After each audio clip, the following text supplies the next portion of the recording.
Question number 1 we did in class, but I will talk through that just in case you need a refresher. We know how to graph y r is equal to 2 plus 2 cosine theta using regular rectangular coordinates.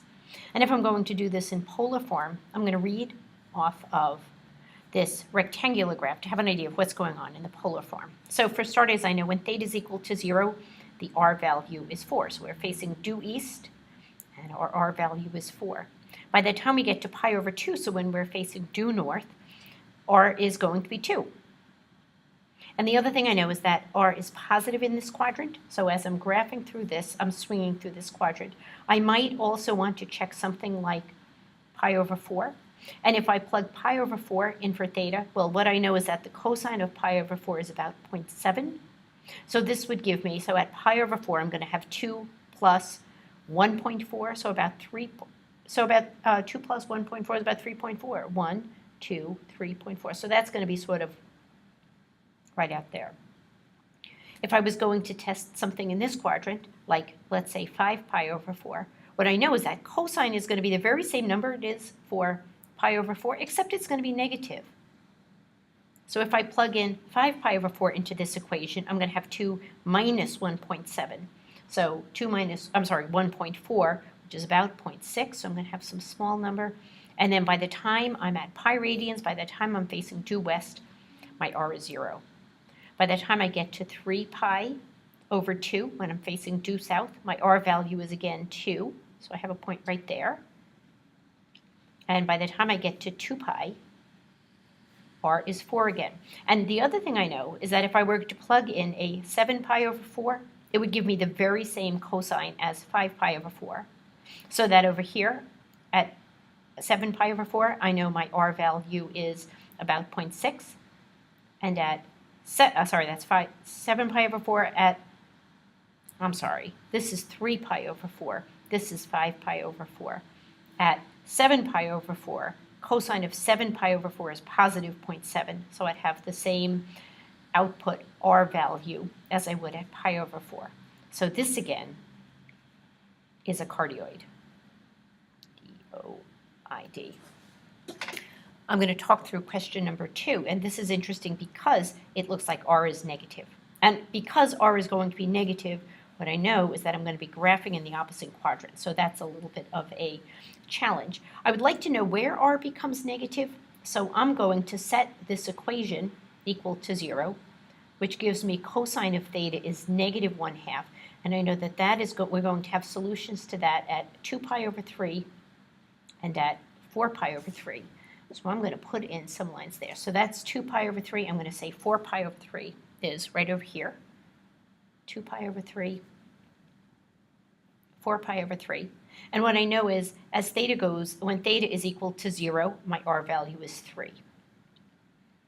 So when I'm facing due east, r is 3. By the time I'm facing due north, at pi over 2, r is equal to 1. And what I know is that by the time I get to 2 pi over 3, r is 0. So this is going to come around, and right over here, when I'm facing in the 2 pi over 3 direction, r is going to be 0.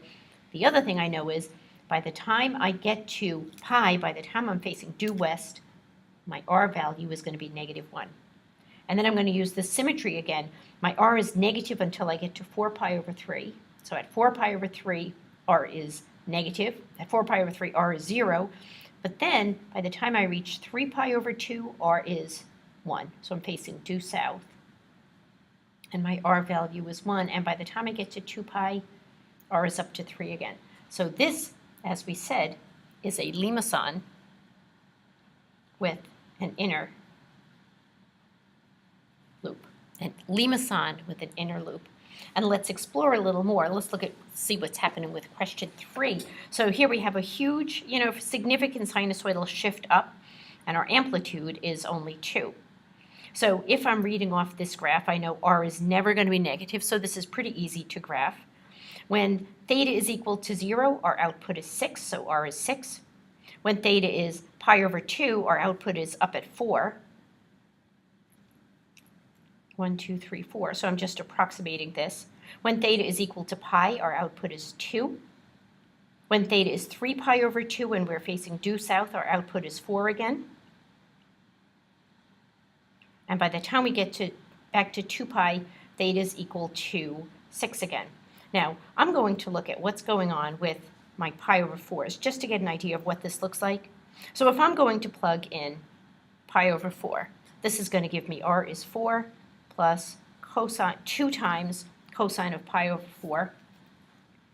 And again, I know that's 0.7. So this is going to be this is 1.4. So 5.4. So 1, 2, 3, 4, 5. So somewhere over here. If I plug in 3 pi over 4, my cosine is going to be negative. So this becomes 4 minus 1.4, which is 2.6. So 1, 2.6, so somewhere like that. And then I hit this point. And then by the time I get to down here, 5 pi over 4, I know that's going to give me exactly the same output as I had here. We're going to hit the 3 pi over 2 value, and this is going to be symmetric. So, in fact, this looks kind of like a cardioid, and what we would call this, in fact, is a convex remason, because it doesn't dimple in over here the way this dimples in. And let's explore what happens with question 4. So question 4 kind of looks like what we had for question 1. The only difference is that we have sine. So I'm going to draw this by using my rectangular graph, and I know that at theta is equal to 0, my r value is 2. By the time I get to pi over 4, my r value is, pi over 2, my r value is 4. By the time I get to pi, so when I'm facing due west, r is 2. By the time I get to 3 pi over 2, r is 0 again. But then by the time I get to 2 pi, r is going to be 2. So here we have another cardioid. And what is interesting is that this is, again, symmetric over the y-axis. So it looks as though when we have something just involving cosine, we're going to have some symmetry over the x-axis. But if we have a sine, we're going to have something that's symmetric over the y-axis. And I'm going to stop this and start a new video.